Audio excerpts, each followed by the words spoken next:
Party व आम जनहित में हर वर्ष की तरह इस वर्ष भी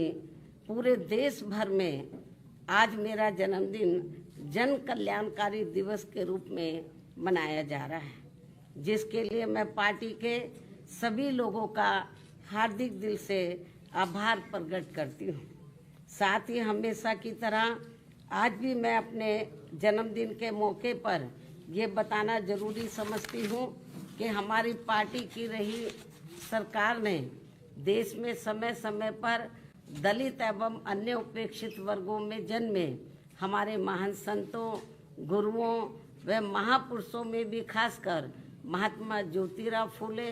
श्री छत्रपति शाहू जी महाराज, श्री नारायण गुरु, बाबा साहब डॉक्टर भीमराव अंबेडकर एवं मान्यवर श्री कांशीराम जी आदि को भी विभिन्न स्तर पर पूरा आदर सम्मान दिया है और इनके नाम पर यहाँ अनेकों भव्य व ऐतिहासिक स्थल बनाए गए हैं तथा इनकी विशाल प्रतिमाएं लगाई गई हैं। साथ ही जनहित में अनेकों विशाल पार्क व गार्डन आदि भी बनाए गए हैं। इसके साथ साथ इनके नाम पर अनेकों नए जिले बनाए गए हैं तथा आम जनहित की भी असंख्य योजनाएं शुरू की गई हैं, जिनके अब अपने राजनीतिक स्वार्थ में विरोधी पार्टियों की सरकारें भी नकल कर रही हैं और जिनकी शुरू से ही इनके प्रति सोच व नियत मुंह में राम व बगल में छुरी की तरह ही बनी रही हैं, जिसमें अभी तक कुछ भी बदलाव नहीं आया है। इतना ही नहीं बल्कि इनके बताए हुए रास्तों पर चलकर ही हमारी पार्टी की रही सरकार ने हर मामले में व हर स्तर पर बहुजन समाज के लोगों को प्राथमिकता देते हुए यहाँ सर्वजन हिताय व सर्वजन सुखाय की नीतियों एवं सिद्धांतों पर आधारित ही सरकार चलाई है। ऐसे सभी संतों, गुरुओं व महापुरुषों को भी आज मैं अपने जन्मदिन के मौके पर पूरे तहे दिल से नमन करती हूँ, जिनके बताए हुए रास्तों पर चलकर ही मैंने देश में यहाँ सदियों से उपेक्षित रहे खासकर दलित एवं अन्य उपेक्षित वर्गों के लोगों को मान सम्मान के साथ अपने पैरों पर खड़े करने के लिए अपनी पूरी जिंदगी भी समर्पित कर दी है। क्यों भाई खांसी बहुत आ रही है, थोड़ा ये माइक भी कम करो, आप थोड़ा सा इधर को हो जाओ और ये दरवाजा खोल दो। मेरे ख्याल सफोकेशन हो रहा है मेरे ख्याल आप लोगों को।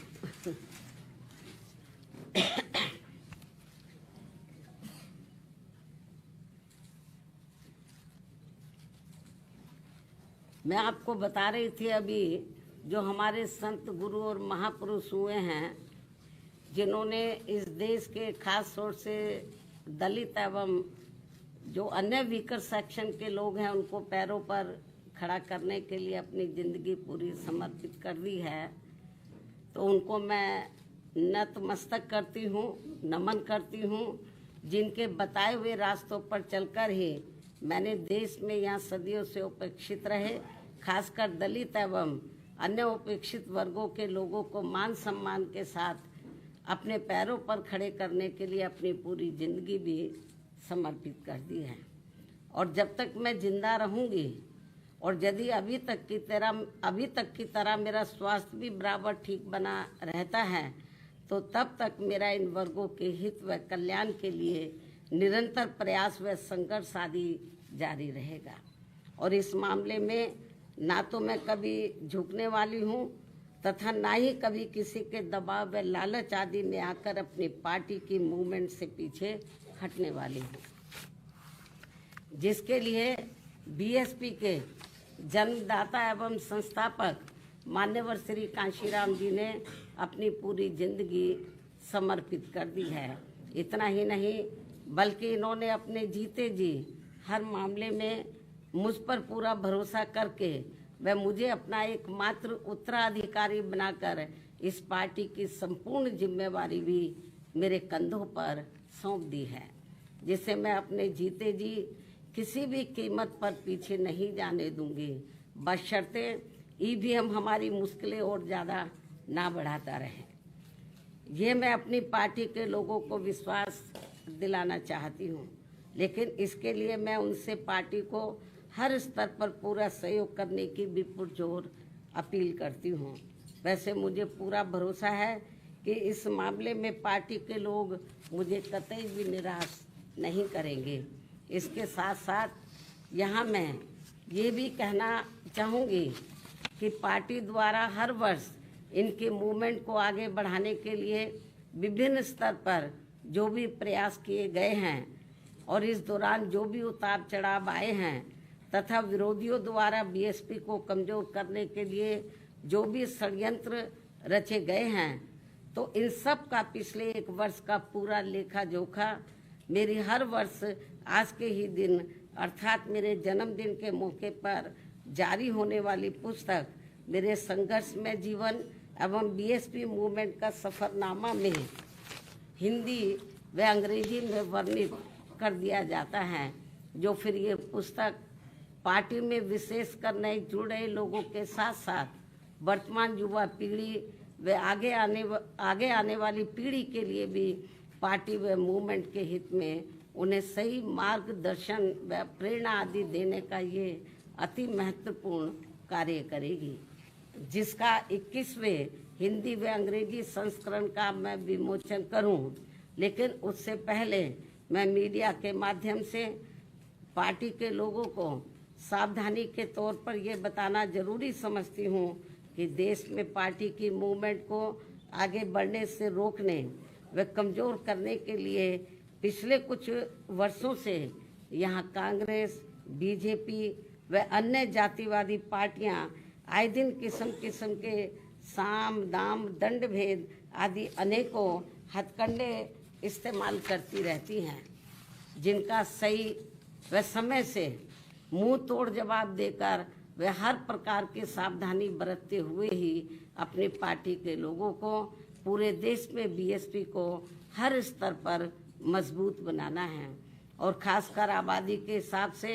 देश के सबसे बड़े प्रदेश यूपी में फिर से यहाँ अपनी पार्टी बीएसपी को सत्ता में लाना भी बहुत जरूरी है। हालांकि इस संदर्भ में काफ़ी कुछ विस्तार से जानकारी मैंने दिनांक 9 अक्टूबर सन 2025 को बीएसपी के जन्मदाता एवं संस्थापक मान्यवर श्री कांशीराम जी की पुण्यतिथि के मौके पर यहाँ लखनऊ में इनके सम्मान में किए गए यूपी प्रदेश स्तरीय अति विशाल महाआयोजन में दे दी गई है। उन्हें मैं पुनः दोहराना नहीं चाहती हूँ, लेकिन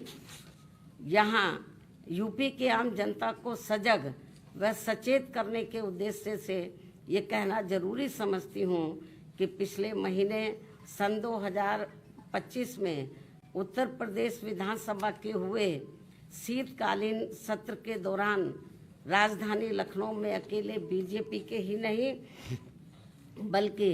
सपा व कांग्रेस के भी ब्राह्मण समाज के सभी विधायकों तथा सरकार के मंत्री आदि ने भी एक जगह इकट्ठा होकर अपने ब्राह्मण समाज की वर्तमान बीजेपी की सरकार में भी हर स्तर पर हो रही उपेक्षा तथा इन पर आए दिन हो रही जुर्म जाति आदि को भी लेकर काफ़ी चिंता व्यक्त की गई है और ये स्वाभाविक भी है। जबकि यूपी में हमारी पार्टी ने पिछले कई हुए विधानसभा चुनाव में टिकट देने व सरकार बनने पर अन्य वर्गों की तरह ब्राह्मण समाज को भी हर स्तर पर उचित भागीदारी दी है। साथ ही इनके ऊपर किसी भी प्रकार से कोई भी अन्याय अत्याचार आदि नहीं होने दिया है, जिसे ध्यान में रखकर अब यहाँ ब्राह्मण समाज को भी कांग्रेस, बीजेपी व सपा आदि इन पार्टियों के किसी भी बहकावे में नहीं आना चाहिए। वैसे भी अब ब्राह्मण समाज को किसी का भी चोखा बाटी आदि नहीं चाहिए और न ही वे किसी की धमकी से भी डरने वाले हैं, बल्कि उन्हें हर स्तर पर पूरा मान सम्मान व उचित प्रतिनिधित्व तथा रोटी रोजी के भी साधन चाहिए। साथ ही इनके ऊपर कोई भी जुर्म जाति आदि नहीं होनी चाहिए, जो ये सब इनकी चाहत अभी तक बीएसपी की सरकार में ही पूरी हुई है। और इस बार बीएसपी की सरकार बनने पर फिर से इनकी ये सब चाहत जरूर पूरी की जाएगी। इनके साथ साथ क्षत्रिय व वैश्य समाज आदि के भी हित व कल्याण का तथा इनकी सुरक्षा आदि का भी हर मामले में पूरा ध्यान रखा गया है और आगे भी रखा जाएगा। वैसे भी हमारी पार्टी की रही सरकार ने हमेशा यहाँ सर्व समाज के हित व कल्याण का हर मामले में वे हर स्तर पर पूरा ध्यान रखा है। खासकर जाट समाज जो ज़्यादातर खेती किसानी का कार्य करता है, उनकी खेती करने के लिए खाद्य सहित अन्य सभी सुविधाओं की समय से उचित व्यवस्था की है। साथ ही गन्ना किसानों को तो काफ़ी बढ़ाकर दाम दिया है। इनकी अन्य फसलों का भी उन्हें उचित दाम दिया है। और अब सरकार बनने पर और अब आगे सरकार बनने पर इनका इसी प्रकार आगे भी जरूर पूरा ध्यान रखा जाएगा। इसके साथ साथ जाट समाज के शिक्षित बेरोजगार युवाओं को भी सभी विभागों में व खासकर पुलिस भर्ती में बिना कोई रिश्वत के उन्हें काफ़ी सरकारी नौकरी भी दी है। अन्य वर्गों की तरह इनके ऊपर भी कोई जुल्म जाति आदि नहीं होने दी गई है। राजनीति में भी इनको उचित भागीदारी दी है और अब इनको भी अपने हित व कल्याण में बीएसपी से जुड़कर अपनी पार्टी बीएसपी की ही सरकार बनाना बहुत ज़रूरी है। इतना ही नहीं बल्कि यहाँ दलितों, पिछड़ों, मुस्लिम व अन्य धार्मिक अल्पसंख्यक समाज के लोगों के हितों का तो बीएसपी की रही सरकार में हर स्तर पर इनका प्राथमिकता के आधार पर विशेष ध्यान रखा गया है और इनके ऊपर कोई भी अन्याय, अत्याचार आदि नहीं होने दिया है। आगे भी इन वर्गों का विशेष ध्यान रखा जाएगा। इसके अलावा हमारी रही सरकार ने, हमारी पार्टी की रही सरकार ने किसी के भी मंदिर, मस्जिद व चर्च आदि को भी कोई क्षति नहीं पहुंचने दी है। इस प्रकार से हमारी पार्टी की रही सरकार ने यूपी की आम जनता को हर मामले में व हर स्तर पर काफ़ी बेहतरीन सरकार दी है। हालांकि प्रदेश की आम जनता ने यहाँ कांग्रेस, बीजेपी व सपा आदि का भी शासनकाल देखा है और खासकर सपा के शासनकाल में तो यहाँ अधिकांश गुंडों, बदमाशों, माफियाओं व भ्रष्ट लोगों का ही राज चलता रहा है, जिसमें इनके खुद के समाज को छोड़कर अधिकांश अन्य सभी वर्गों का शोषण होता रहा है। और इस मामले में दलित वर्ग के लोगों का तो इनकी सरकार में सबसे ज़्यादा उत्पीड़न हुआ है, जिनके समाज के बीएसपी की प्रमुख नेता को भी सपा से अलग होने पर, जब गठबंधन की सरकार थी तो सपा से अलग होने पर दिनांक 2 जून सन 1995 को यूपी के लखनऊ सरकारी गेस्ट हाउस में मेरे ठहरने के दौरान वहां सरकारी मशीनरी की मदद से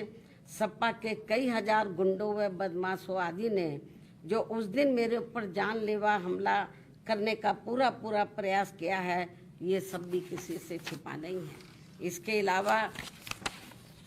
दलित एवं अन्य पिछड़े वर्गों में जन्मे हमारे महान संतों, गुरुओं व महापुरुषों की भी इनकी सरकार में हर स्तर पर काफ़ी उपेक्षा की गई है। संसद में दलितों के पदोन्नति में आरक्षण से संबंधित लाए गए बिल को भी सपा के सांसदों द्वारा फाड़ दिया गया था। मान्यवर श्री कांशीराम जी के देहांत होने पर इनकी सरकार द्वारा इनके सम्मान में एक दिन का भी राजकीय शोक घोषित नहीं किया गया था। पिछड़े वर्गों का भी आरक्षण संबंधी ज़्यादातर लाभ इनकी सरकार में केवल इनका खुद का अपना समाज ही उठाता रहा है। मुस्लिम समाज भी ज़्यादातर उपेक्षित ही रहा है। यह है इनके पीडीए की असली पहचान। वहीं दूसरी तरफ बीएसपी की रही सरकार में हमने किसी भी वर्ग व धर्म के लोगों के साथ किसी भी मामले में कोई पक्षपात आदि नहीं होने दिया है और हमने पिछड़े वर्गों में इनके खुद के यादव समाज के हितों का भी पूरा ध्यान रखा है, आगे भी रखेंगे। प्रदेश में सभी विरोधी पार्टियों की रही सरकारों की तरह हमने बीएसपी की सरकार में कोई भी दंगा फिसाद आदि नहीं होने दिया है। साथ ही प्रदेश के विकास को भी लेकर हमारी पार्टी की रही सरकार ने अनेकों ऐतिहासिक कार्य किए हैं और इस मामले में ये बात सर्वविदित है कि प्रदेश में बीएसपी की सत्ता नहीं रहने के बाद यहाँ विरोधी पार्टियों की रही सरकारों में जितने भी एक्सप्रेस वे बने हैं और अब दिल्ली के नज़दीक जिला गौतम बुद्ध नगर में नोएडा अंतर्राष्ट्रीय हवाई अड्डा भी शुरू होने के लिए जा रहा है, तो इन सभी की वास्तव में पूरी रूपरेखा बीएसपी के रही सरकार में ही तैयार हो गई थी। एक आदि बड़े एक्सप्रेस वे तो मेरी सरकार में ही बन गए थे। हालांकि ये सभी कार्य मेरी सरकार के रहते ही पूरे हो जाते यदि उस समय केंद्र की रही कांग्रेस पार्टी की सरकार अपनी जातिवादी मानसिकता के चलते इन कार्यों में रुकावटें नहीं डालती। इस प्रकार से यहाँ बीएसपी का चारों बार का रहा शासनकाल हर मामले में काफ़ी बेहतरीन शासनकाल रहा है, जिसे प्रदेश व आम जनहित में फिर से सत्ता में लाना बहुत ज़रूरी है, क्योंकि अब यूपी में कांग्रेस व सपा की रही सरकार की तरह वर्तमान में बीजेपी की चल रही सरकार में भी यहाँ की आम जनता व विशेषकर दलित एवं अन्य उपेक्षित वर्गों के लोग हर स्तर पर काफ़ी ज़्यादा दुखी व परेशान हैं। इनके नेता लोग मौजूदा सरकार में अधिकांश अपने खुद के नफ़े नुकसान में ही लगे रहते हैं। इनका अपने समाज के नफ़े नुकसान से कोई लेना देना नहीं है, ऐसा इन वर्गों के लोगों का मानना है। अभी भी प्रदेश में कानून व्यवस्था सपा की रही सरकार की तरह काफ़ी बिगड़ी हुई है। सरकार को बिना पक्षपात के काफ़ी सख्ती करने की ज़रूरत है। ऐसी स्थिति में यूपी की आम जनता बीएसपी के 4 बार के रहे शासनकाल को याद करके अब यहाँ बीएसपी को सत्ता में लाने का काफ़ी हद तक अपना मन बना चुकी है, जिसे पूरा करने के लिए इस बार होने वाले विधानसभा आम चुनाव में मैं खुद भी कोई कसर छोड़ने वाली नहीं हूँ। ये मेरा पुनः वायदा है। और जब यूपी में इस बार होने वाले विधानसभा आम चुनाव में हमारी पार्टी की पूर्ण बहुमत की सरकार बन जाती है, जिसकी काफ़ी उम्मीद भी है, तब फिर हमारी पार्टी सन 2007 में पूर्ण बहुमत की बनी सरकार की तरह ही यहाँ हर मामले में व हर स्तर पर सर्वजन हिताय व सर्वजन सुखाय की नीतियों एवं सिद्धांतों पर आधारित ही सरकार चलाएगी। ये भी मैं यूपी की जनता को विश्वास दिलाना चाहती हूँ, जिसकी इस समय यूपी की जनता को व खासकर दलित एवं अन्य उपेक्षित वर्गों के लोगों को तथा विभिन्न क्षेत्रों में कार्यरत दुखी व पीड़ित लोगों को भी काफ़ी ज़रूरत है। वैसे भी इस समय यहाँ अकेले बहुजन समाज के लोग ही नहीं बल्कि अन्य सभी समाज के लोग भी अपनी विभिन्न समस्याओं को लेकर काफ़ी ज़्यादा दुखी व परेशान हैं। यहाँ कानून व्यवस्था भी ठीक नहीं है। ऐसे में अब यहाँ यूपी की आम जनता बीएसपी को ही पुनः सत्ता में लाना चाहती है, किंतु उसके लिए पार्टी को हर स्तर पर मजबूत बनाना बहुत ज़रूरी है। और यदि इस बार यह विधानसभा के आम चुनाव होने से पहले हमारी पार्टी हर स्तर पर मजबूत हो जाती है और जिसके लिए अभी से ही पार्टी के लोग पूरे जी जान से जुटे भी हैं, तो तब फिर अपनी पार्टी को इस बार यहाँ सत्ता में आने से कोई रोक नहीं सकता है, बशर्ते यहाँ प्रदेश की आम जनता चुनाव के दौरान कतई भी गुमराह नहीं होती है। इसके साथ साथ पिछले कई चुनावों की तरह इस बार भी होने वाले विधानसभा चुनाव में ईवीएम में धांधली व बेईमानी आदि नहीं की जाती है, जिसकी ये आम चर्चा है। लेकिन इसके बावजूद भी हमारी पार्टी ये सोचकर देश में सभी चुनाव पूरी तैयारी व दमदारी के साथ लड़ती है, पता नहीं कब ईवीएम में धांधली व बेईमानी आदि कराने वालों का सिस्टम फेल हो जाए, तो तब फिर चुनाव में सही रिजल्ट आ सकता है, ऐसा भी लोगों का मानना है। वैसे अब पूरे देश में ईवीएम के विरोध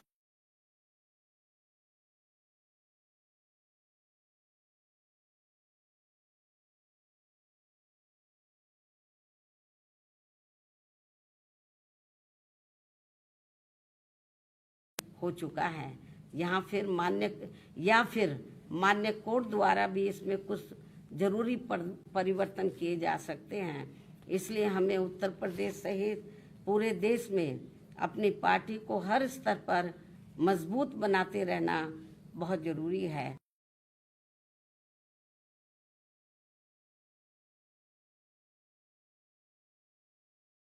का भी कार्य चल रहा है, उसमें भी काफी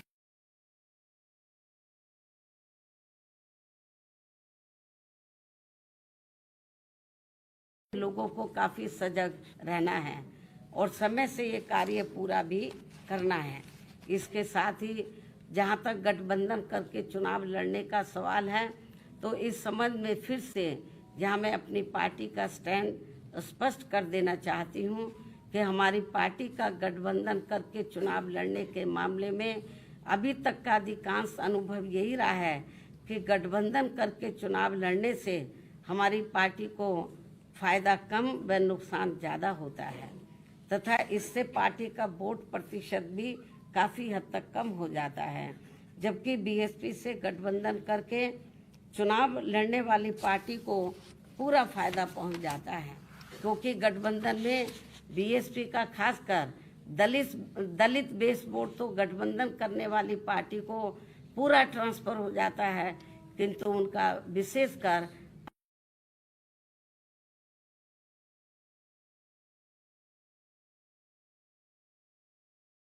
वारों को परिवर्तित नहीं हो पाता है और फिर ये वोट दूसरी पार्टी को ही चला जाता है, जिनका नेतृत्व जातिवादी पार्टियों के हाथों में होता है। यही मुख्य वजह है कि देश में अधिकांश पार्टियां बीएसपी से गठबंधन करके चुनाव लड़ना चाहती हैं, क्योंकि उनको फायदा पहुंचता है। लेकिन गठबंधन करने के मामले में हमें बीएसपी के हित को भी देखना बहुत जरूरी है। ऐसी स्थिति में अब हमारी पार्टी उत्तर प्रदेश सहित पूरे देश में विधानसभा व लोकसभा का भी आम चुनाव अकेले ही लड़ना ज़्यादा बेहतर समझती है और यूपी में जब इस बार चुनाव होगा अकेले ही चुनाव लड़ेगी। कोई गलतफहमी किसी को भी अपने आप में पैदा नहीं करनी चाहिए। इसलिए अब हमारी पार्टी ने उत्तर प्रदेश सहित पूरे देश में सभी छोटे बड़े चुनाव अकेले ही लड़ना ज़्यादा उचित समझा है और अब हमारी पार्टी किसी भी चुनाव में किसी भी पार्टी के साथ किसी भी प्रकार का कोई भी गठबंधन करके चुनाव नहीं लड़ेगी। लेकिन इस संबंध में यहाँ मैं ये भी कहना चाहूँगी, जब आगे चलकर हमारी पार्टी को ये पूरा भरोसा हो जाएगा, आपकी नई बात कर रही हूँ, बरसों लगेंगे अभी, जब आगे चलकर हमारी पार्टी को ये पूरा भरोसा हो जाएगा कि बीएसपी से गठबंधन करके चुनाव लड़ने वाली पार्टी अपनी पार्टी का खासकर अपर कास्ट समाज का वोट उनकी जातिवादी मानसिकता व सोच आदि को बदलकर हमारी पार्टी को ट्रांसफर करा सकती है, तब फिर उस समय गठबंधन करके चुनाव लड़ने को लेकर जरूर सकारात्मक निर्णय लिया जा सकता है। इसमें बरसों लगेंगे। जब तक ये जातिवादी व्यवस्था रहेगी, मानसिकता लोगों के नहीं बदलेगी, बहुत मुश्किल है। जो फिलहाल हमें यहाँ अभी तक किसी भी पार्टी में ऐसा होता हुआ नजर नहीं आ रहा है। लेकिन ये भी सच है कि हमारी पार्टी द्वारा अपर कास्ट समाज के जिन लोगों की जातिवादी मानसिकता व सोच आदि को बदल दिया गया है, लेकिन ये भी सच है कि हमारी पार्टी द्वारा अपर कास्ट समाज के जिन लोगों की जातिवादी मानसिकता व सोच आदि को बदल दिया गया है, उनका वोट तो बिना गठबंधन के ही सीधा बीएसपी को मिल जाता है और इनका इस बार पहले से भी उम्मीद है कि इनका इस बार पहले से भी कहीं ज़्यादा ये वोट हमारी पार्टी को जरूर मिल जाएगा। अपर कास्ट समाज का, ऐसा पार्टी का मानना है। इसके साथ साथ प्रदेश में दलित, पिछड़ा व मुस्लिम एवं अन्य धार्मिक अल्पसंख्यक समाज का भी वोट इस बार पहले से कई गुना ज्यादा बीएसपी को ही मिलने वाला है। और फिर सपा का पीडीए भी देखता ही रह जाएगा, जिसकी पार्टी को पूरी उम्मीद भी है, क्योंकि अब यहाँ सब समाज के लोग कांग्रेस, बीजेपी व सपा आदि के शासनकाल को काफी आजमा चुके हैं, जबकि बीएसपी का 4 बार का रहा शासनकाल हर मामले में व हर स्तर पर काफी लोकप्रिय रहा है। और अब ये लोग इन पार्टियों के बहकावे में ना आकर अपनी एकमात्र हितैषी पार्टी बीएसपी को इस बार सत्ता में जरूर लाएंगे, जिसकी काफी संभावना भी है। और ये कुछ जरूरी बातें पार्टी व मूवमेंट के हित में आज मैंने अपने जन्मदिन के मौके पर मीडिया के जरिए पूरे देश में अपनी पार्टी के लोगों के सामने रखी है। हालांकि मुझे पूरा भरोसा है कि पूरे देश में पार्टी के लोग मेरी इन सब बातों को गंभीरता से लेते हुए अब अपनी पार्टी को जरूर मजबूत, ऑफ कर दो इसको भाई, जरूर मजबूत बनाएंगे, जो यही इनका मेरे जन्मदिन पर खास तोहफा भी होगा। और अब मैं पार्टी व मूवमेंट के हित में अपनी लिखी गई पुस्तक का विमोचन करती हूँ।